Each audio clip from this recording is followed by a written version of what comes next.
Hello, this is Derek Haskins with IMS Global.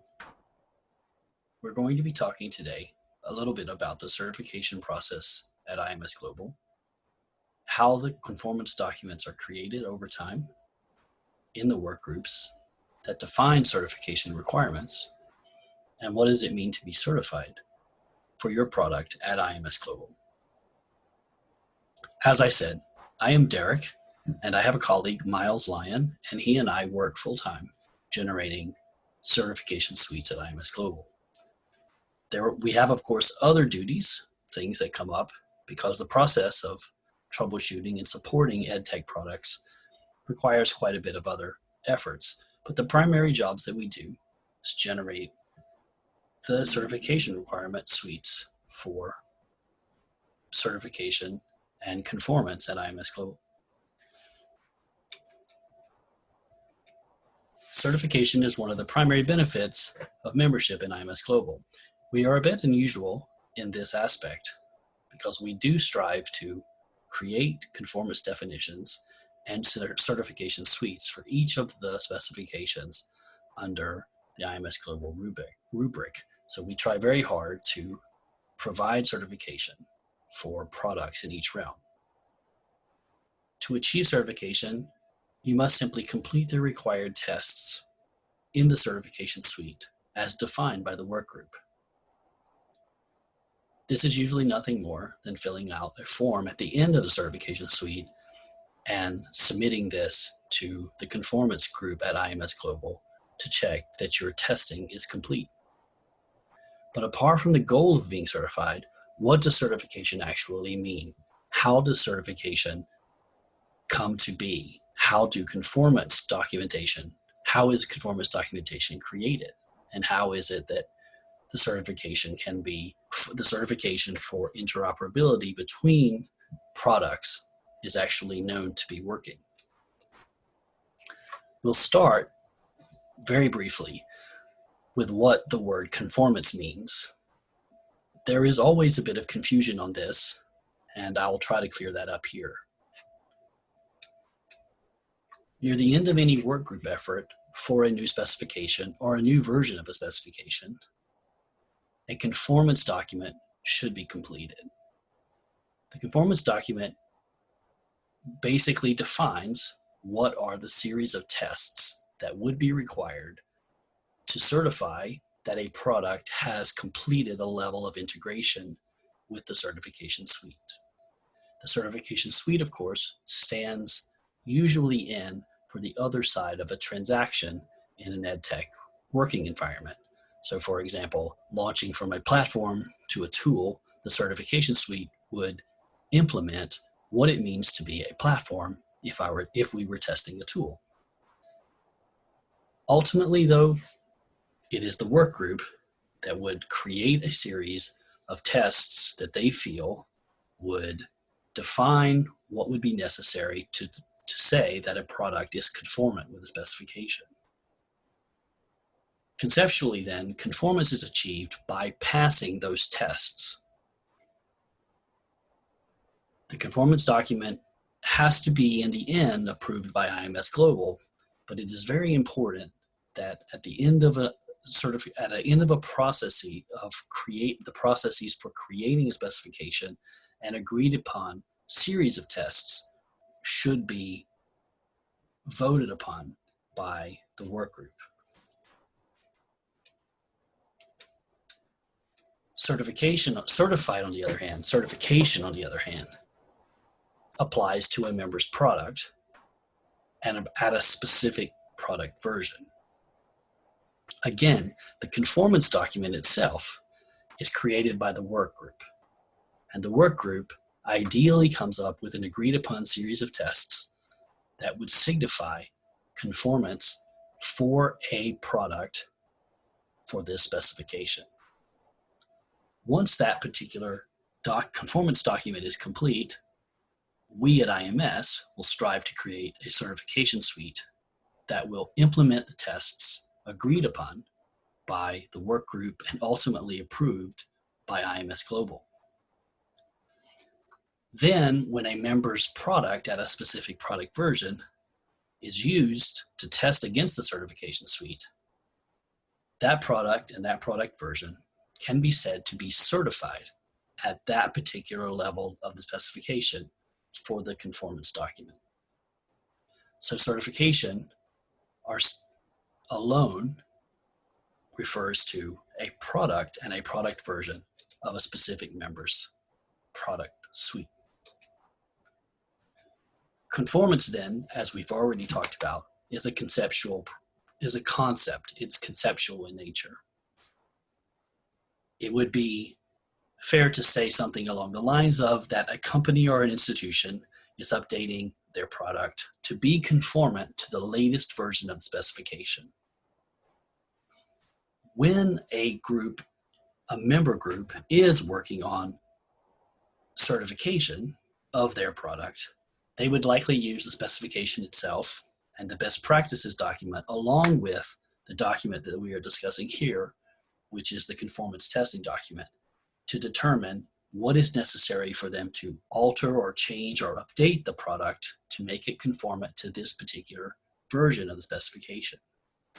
But I do want to back up and just say, again, that this is a conceptual notion. Conformance and certification are related but different. Conformance, of course, is the concept of what it takes to be conformant to the specification at its current version. And certification applies only to a product at a specific product version. And those products and product versions would then be said to be certified. So as just discussed, certification is not conceptual, but it is concrete for a specific version of a member's product. Inherent in the certification idea is that there may be multiple products at an institution that would be certified for the exact same conformance set of definitions. For example, you might imagine very easily that there may be multiple cloud-based products that an institution would implement. Perhaps there are different support tiers, or there are different feature presentations for a product based upon the level of support that a customer would pay for. In that case, different products could achieve the same level of certification in IMS Global.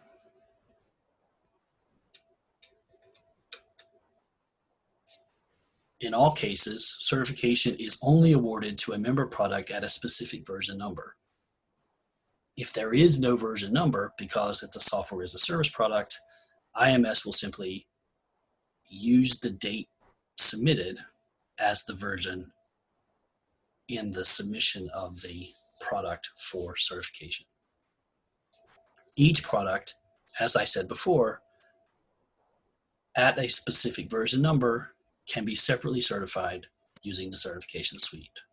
And you are both allowed and encouraged to use the certification suite as a testing platform for your various products at specific versions. You should always be comfortable with using certification testing as your basis of continued implementation of the requirements in the conformance documentation.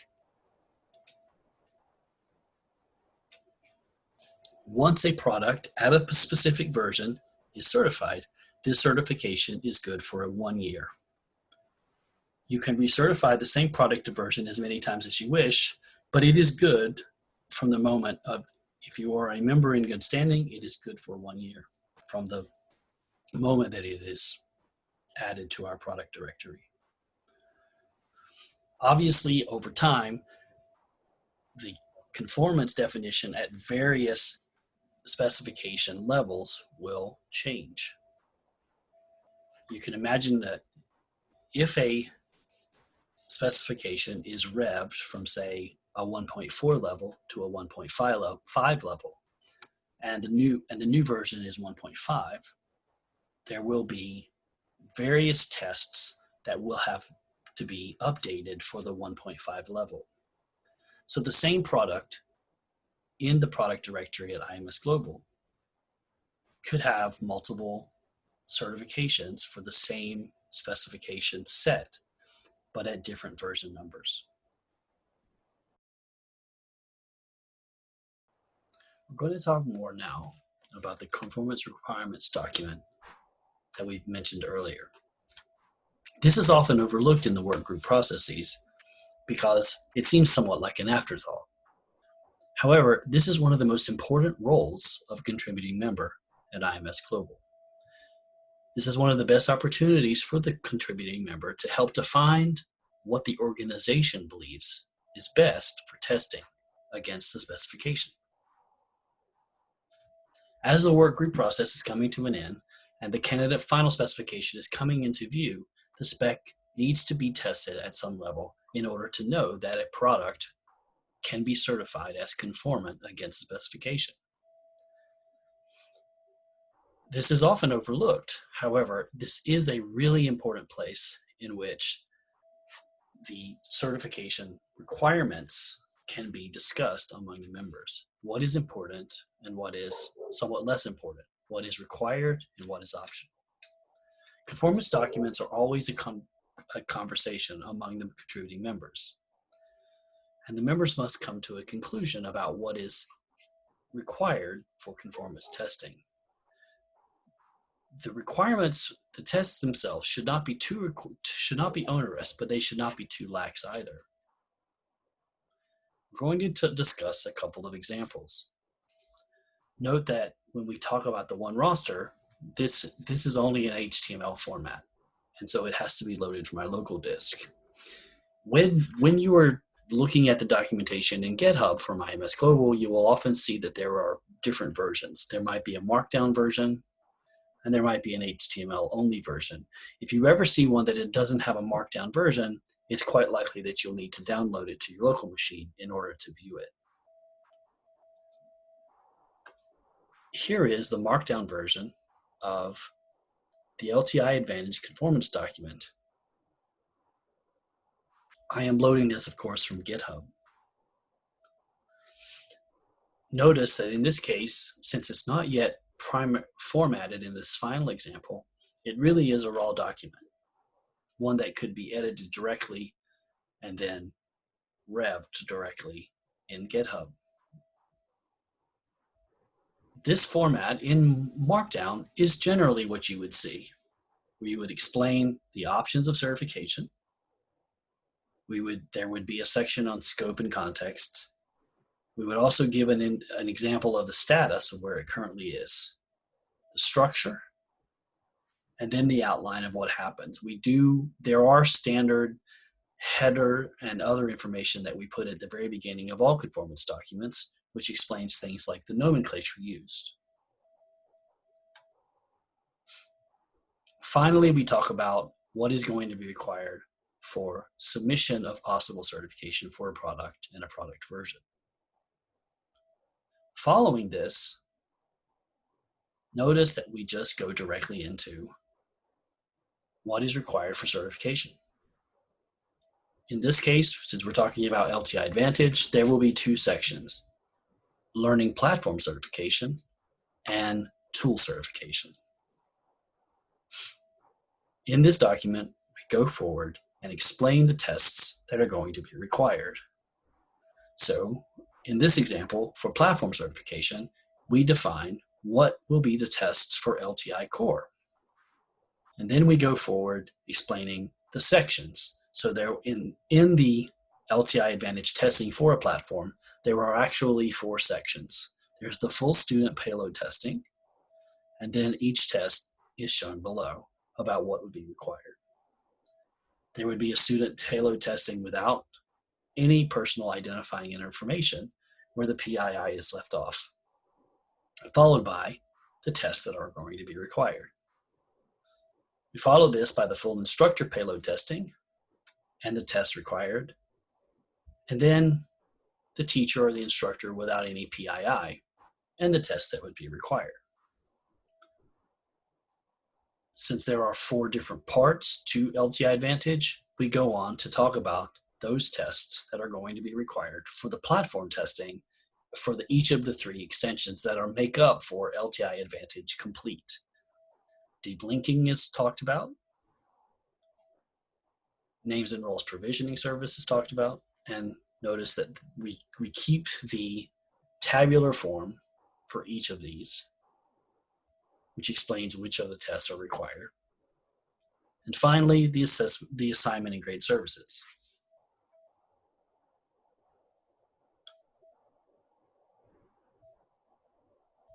At the end of this, we explain what's going to be required for the submission of completion, and then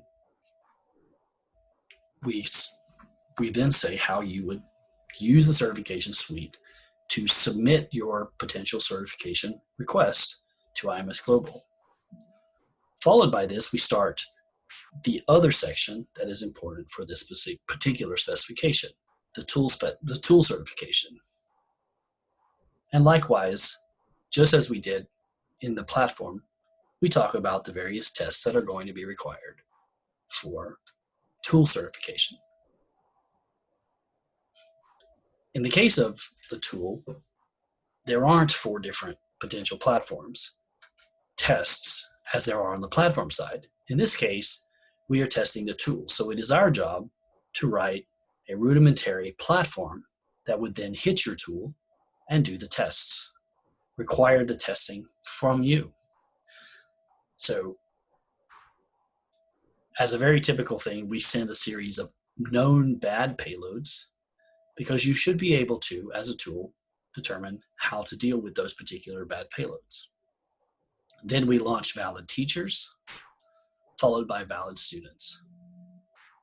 In each case, you are expected to show us what it is that you got on the other side and how you handled it if it were a bad payload and how you handled it if it were a good payload.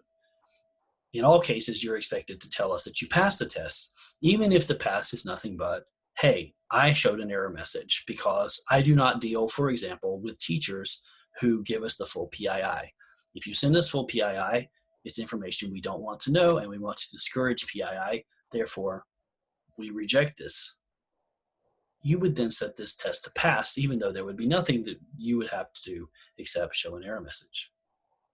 Likewise, as we showed in the payload testing for the platform, there are the 3 additional sections for the tool. You see the deep linking message testing for the tool, the names and roles provisioning, and finally the assignment and grade services. One reason to show this particular document is how simplistic on first notice the assignment and grade services testing is for the tool. There's actually only one test. This is not really true, however, because assignment and grade services is a pure API. And so what is not said beneath this is you would have to go through the testing. So there is actually a missing piece here. And this shows how the documentation evolves over time. There needs to be added here an explanation that this is a pure API and what would be required of you.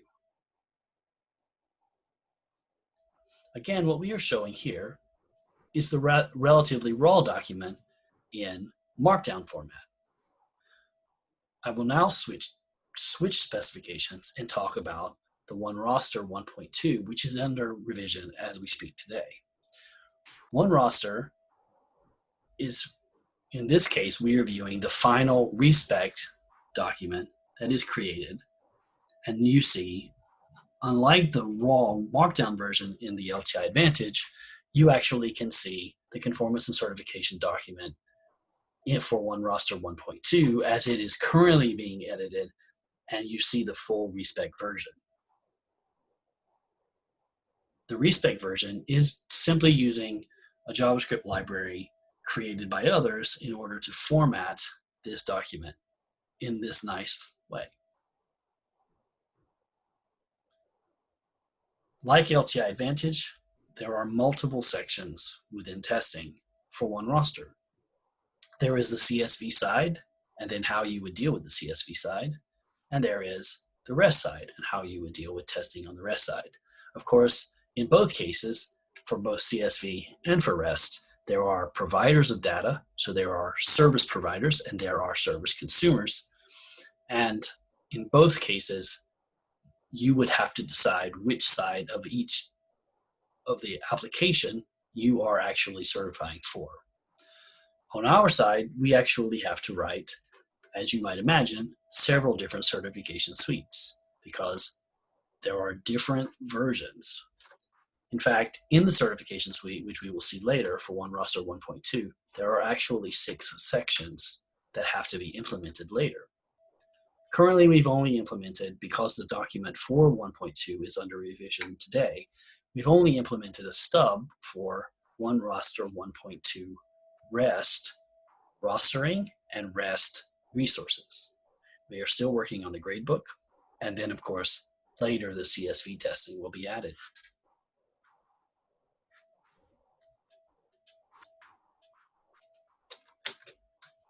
The actual conformance requirements have to be voted on, or generally are voted on, by the work group. We then would either delegate to a work group member, a contributing member at IMS Global, or it would be delegated to someone in IMS Global proper. The document becomes an agenda item in the final work group meetings, and an agreement on the series of tests should be made. Once that agreement is made, the certification suite begins development. However, in all cases, IMS Global does check and approve the work group agreed upon tests. This basically is a final step just to be sure that the market research that we do does not conflict with the final work group requests. You can imagine that perhaps there are some areas which the work group has not considered and additional tests should be added, or perhaps there is a test that the work group would like to have, and then before the final version of the documentation is done, IMS would propose removing a test because for whatever reason it perhaps is too onerous or it doesn't apply to a large number of people who plan to implement the specification.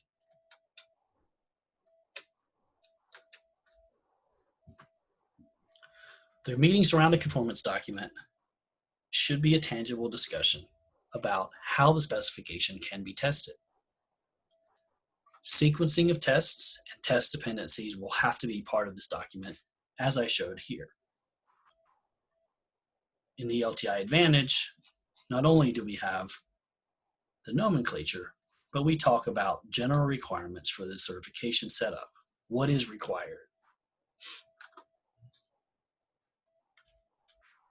Once the testing sequence and dependencies have been documented, we go forward and we start implementing the certification suite. Ideally, the certification suite would go through an alpha stage before the work group wraps up its work. That's not always possible, but that is the ideal situation. And the idea is we should start shaking out some of the problems that may come about through the dependencies and the libraries needed to implement the testing. As I mentioned earlier, as the documentation reaches the endpoint, IMS Global does weigh in on the final group of tests for the conformance. This is basically the result of market feedback that we go forward. There are many members of IMS Global who do not attend work groups for various reasons. Perhaps they are not at a contributing member level. Perhaps there are other considerations. We do solicit feedback from some of the most important people that we know are going to plan to implement a specification. And one of the primary things we discuss are the conformance requirements. At the end, this document is published as part of the document set. Once the documentation for the conformance specification is complete, the difficult work for myself and my colleagues begins, because we must create a certification suite that will implement the conformance documentation, as we talked about. Even though we are really talking about certification here, I'm not going to spend a large amount of time on the certification suites proper. We'll show a couple of examples. However, it should take somewhere between an hour and a half per year per product for a member to keep the certification current. Setup and running of the certification suite should be pretty straightforward. If you don't do it but once a year, there of course will be the reacclimation of working with the certification suite. But our goal is to make it relatively painless. This is another reason why you're both encouraged and allowed to do as many certification runs as you wish throughout the year. So as your product is going through revision, we encourage you to use the certification suite now and then to get used to how the testing works. So as we talked about earlier, the certification suite simply is the implementation on the IMS side of the conformance documentation. We create the actual tests that are needed for certification. We're going to go through a couple of examples. And again, I'm not going to spend too much time on this because as we talked about, once the work group has defined the number of tests that are going to be used, it is simply up to IMS to now implement those tests. Over time, the tests may change, and as I indicated earlier, sometimes the documentation needs to be changed. Indeed, I highlighted a place in the LTI Advantage documentation that still needs to be updated because the testing has changed from the work group's perspective. This is a dynamic process as the certification is completed and as the specification moves finally toward final public version. Let's look briefly at the LTI Advantage. The LTI Advantage certification is located at this URL. You would see that as a member inside the IMS Global website. Notice that it automatically fills in my information about who I am because in order to get to this certification suite at all, you have to be a member and you have to be logged into the IMS Global website. So it is automatically filled in about who is working here. We would go forward, and this is the typical setup. We would define who it is that we are working. I'm going to just show the setup for a platform and the version and the product name for what platform this is. Notice that here is the moment of bifurcation. As we mentioned earlier, the LTI Advantage has two sides, the learning platform and the learning tool. So we are testing a platform here, so I will just go forward with the platform. And now the setup for the platform begins. So you would see here is the certification tool configuration for the testing. Since we are testing you, since your software is a platform software, we are emulating a tool, and we tell you these settings for our emulated tool.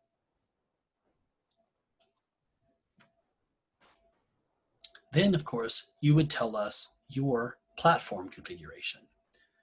This is pre-filled because this is coming from a previous run. This is something that we do try to do. We do try to save your information for your particular setting, so you don't have to type this in each time. And if you ask, you might ask yourself, where is this coming from? It turns out that what I am testing against is the reference implementation for LTI Advantage. We're going to talk more about this in a moment, but just suffice it to say that we do provide a reference implementation for both the platform and the tool in LTI Advantage. The reference implementation testing is exactly what it says. It is designed to give a reference for you as a member to do testing against. The platform in our case that we are testing is number 109. So we can go to platform 109 and see this particular platform. This is a testing platform created specifically for my benefit in order to show this, how this works in the real world.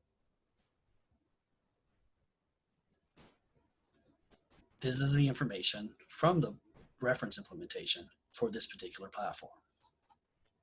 So things like platform keys, they're shown here. And I enter that data here for the JWKS. The various settings would be seen, things like the courses for the platform, etc. This is setup part number 1. Part number 2 asks you to tell us, since you're the platform, you must tell us what is our client ID. Whether or not there's a custom audience settings, this is not required, and I'll skip over it. I'll skip over this and I'll just set the typical example, which is we would provide the keys to the tools. Just on the note of LTI Advantage, we are starting to move toward this option as the standard option, which is you would tell us what the tool, I would tell you what the tool JWKS is for this setup. But in this case, we'll just accept the standard one, which is you would provide to us the tool. So we would expect you to give us the private key for this tool. And finally, you tell us what the deployment information would be. And from here, as we talked about earlier, and we'll go back briefly to see this,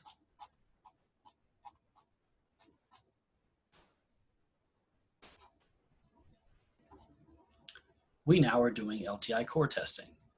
4 distinct payloads are required for this testing, so we'll start at the beginning. We're expecting you now to send to us the full student payload for testing. So going back to our platform, we would select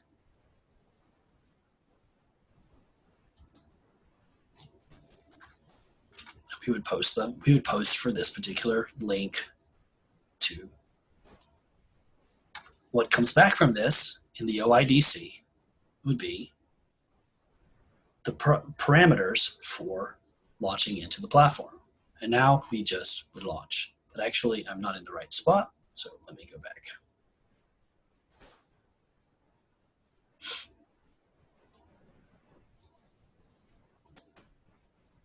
The resource link launch would be, we are looking for the full student. So I would go to the full student, full PII for the student, and select the users to launch. Since I'm doing the full PII, I'm just going to select one of these students and do this testing. Notice that immediately I'm going to either post or get. I post. This is the information we get back, and now we are ready to launch the resource link. So I launch the resource link, and I get the message that the payload was received. Back in my software, I'm going to, you have launched into the tool on my side. So now I'm going to start doing the testing. So first test, is the payload actually LTI 1.3? And the answer is it did appear to be an LTI 1.3. I'm going to confirm that result. And I'm going to go to the next test. Were the timestamps correct? Was it the correct timestamps for the UTC? I run the test and they were correct. And I would continue this test all the way through the testing for the full student. It was signed with the correct algorithm. I would do this, I would continue this testing for the next test, and I would continue testing all the way through all of the tests required for the full student. At any time, you can go to the results and you can see what has been done and what hasn't been done. In this case, we see that the results testing breaks out the 4 different LTI Advantage tests. So we have the core testing, then we have the deep linking testing, the names and roles testing, and the results for assignments and grades. At the very end of all of this testing, I would submit my results, fill in this form, tell us at IMS what it is that you're actually working towards. I would fill in the contact information, and then I would submit this test. If you don't do this particular thing, you're just doing acceptance testing on your side. I'm going through the testing and trying to figure out what it is that it's working or not working. I go back to my previous test and I continue to do tests. The signing was correct. It was correct. I confirm those results and I go to the next test. Does it have all of the required claims within the job? It did. So I confirm those tests and I go to the next test. Again, we would see the results and I inadvertently skipped one, but yeah, and you can always go back and do the ones that have been inadvertently skipped. But in any case, you would go through your entire testing just as would be shown in the setup document. Likewise, we're going to look briefly at the one roster test. I showed you earlier the one roster testing, and I mentioned that there were 6 different options, and I'm going to show that now. Here is the beta testing for consumer one roster testing. Again, notice it pre-fills my information. I go forward, and here are the 6 possibilities which I mentioned earlier. As I mentioned earlier, only 2 are currently as beta testing working, and the reason for that is the one roster 1.2 is still under development as we were talking. But as I had mentioned earlier, the work group has been moving closer toward a definition of the full testing suite that would be required to define what constitutes conformance of this specification. This has since changed in the work that I've done here, but I will just show a bit of this.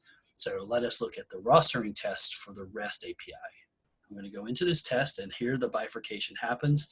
And the first test is you must get an OAuth 2 token for working with the consumer testing. In the one roster consumer testing, of course, you are the consumer. So you are asking the provider to give you data based on the endpoints available in the REST specification. So let me just go ahead and create a new token.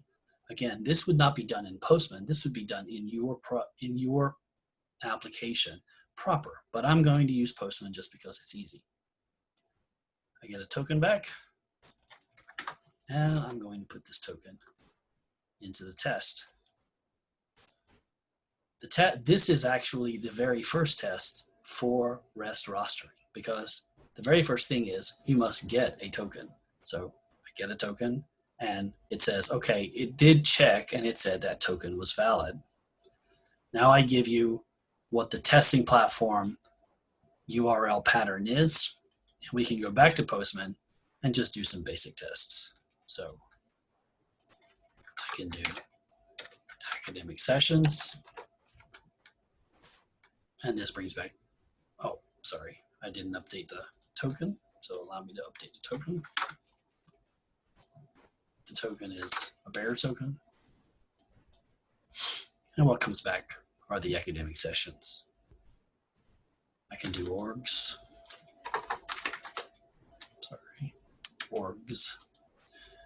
And here are the organizations that are in the testing. So what you're testing here is we are emulating a data provider in the certification suite, and you are testing your consumer workflow. We're doing it within Postman only because I currently don't have a working reference implementation for the consumer, although that is being actively developed. But in any case, you are able to see within Postman what we got. So this is a fake source ID for the state of Pennsylvania, and you see the children that come under it. So, because we are looking at the organizations, we're now seeing the Acme Consolidated School District is within the parent of the state of Pennsylvania. And then you see beneath it the orgs that happen to be the simulated school system. We can go on to look at the schools. And now we'll see the schools that we were just looking at. So we have Abraham Lincoln Middle School, and the Theodore Roosevelt Middle School, and the Martin Luther King Jr. High School. Notice that their source IDs come out as expected. So within your consumer-based system, you would be able to do this work. Each of these is being monitored by the certification suite because the testing is active as we're looking at it right now. I'll do one more. We do students, and then after the students, we'll go back to the testing suite and actually look at what was happening. So notice that we've been doing the tests on the required endpoints. So when I reload this page, the academic session, the orgs, the schools, and the students are all shown as having been already tested successfully. I get users, we get all the users, including the teachers and the students. And you see them. If we go back to the testing and reload the page, now the users came up. We can view the results as we did with the LTI specification. And this shows us the testing section, the testing sections and the information that are available. And then there is, as before, the same information would be submittable. And you would say, I'm done. Here are my results for the testing suite that I have tested. At the end of the certification test sequence, a member organization submits the results of their testing to IMS Global for review. We saw that earlier when we were looking at the certification suites for LTI Advantage and One Roster consumer testing. In both cases, there was a Submit Results button from that page that details the results. For example, when we look at the LTI certification, there is the results page and then the Submit Results page. Until this particular form is filled in and submitted to IMS Global, all the testing done to date will have been acceptance testing on your part. And again, we encourage you to use this as much as possible to do acceptance testing on your side. However, when you're ready to submit, you have to fill in this form and tell us what it is that you are doing. Once the form is filled in and submitted, we at IMS receive an email that details what your testing was. I can briefly show an example. Here was a testing example for the One Roster CTS REST results. And you notice that we are doing rostering REST. And you see the table that resulted from the testing that we did earlier. At the final stage of this, once IMS reviews your results and you pass, then your product and product version is now added to the global directory of products that are certified. On the IMS Global website, the certified products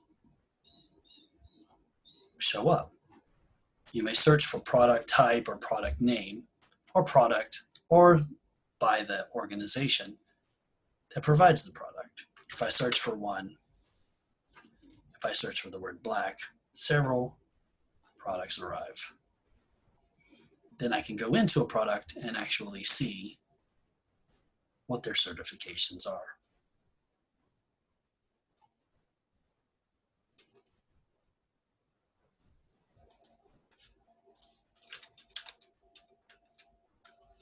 Your product is now placed into the IMS Product Directory. You are assigned a registration number and are required to provide the information about your product.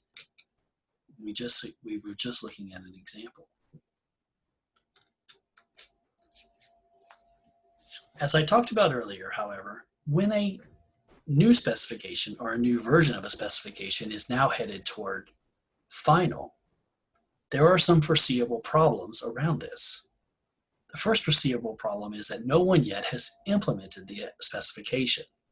Even the workgroup members, who are considered early adopters, have not yet even begun work on the specification. Earlier I mentioned perhaps the specification that is current is version 1.14 or 1.4, and now the new version of the specification is 1.5. A foreseeable problem is the workgroup has completed the conformance specification document and has outlined the number of tests that are to be done. But no one yet has even begun work because the specification has not even made it to candidate final. How do we continue to test? IMS has committed to a new paradigm for working with this situation, and that is the creation of reference implementations. We've already looked briefly at a reference implementation for LTI Advantage, but this is something that we've committed to going forward. The reference implementation that we saw for LTI Advantage is an example where you were able to create a pseudo testing platform and a pseudo tool, and you can actually have these two talk to one another via the web. The goal of these reference implementations are simply to create a baseline to begin certification suite to implementation, to test the minimum viable product that would be needed to do certification against the certification suite, and a place to discuss errata as needed, because often things do change as implementations begin. Reference implementations basically jumpstart the certification suite development. It's needed because without anything to test, there is really nothing else to actually begin. However, where the reference implementations exist, they are available to all members to download or to use in the web in real time. Again, the main idea behind reference implementations is that they test the viability of the MVP design. They test the viability of the candidate final specifications.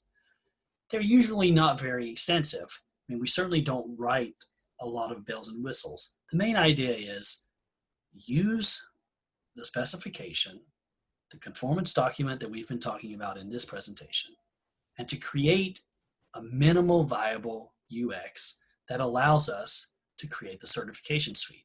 It also allows us a place to argue over code rather than arguing over concepts within the work group as we are moving finally toward a candidate final.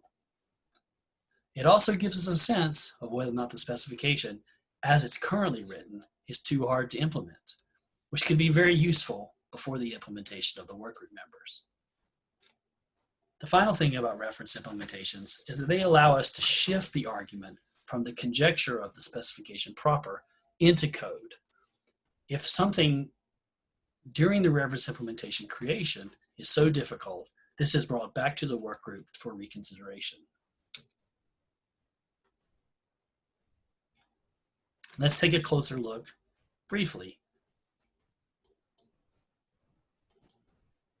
As I said earlier, we maintain LTI Advantage reference implementation at lti-ri.imsglobal.org.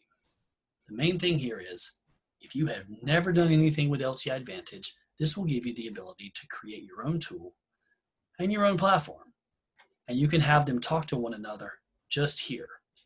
My colleague, James Rissler, who did this work, he made it so that it's very laid out in how the different calls are passed between the platform and the tool.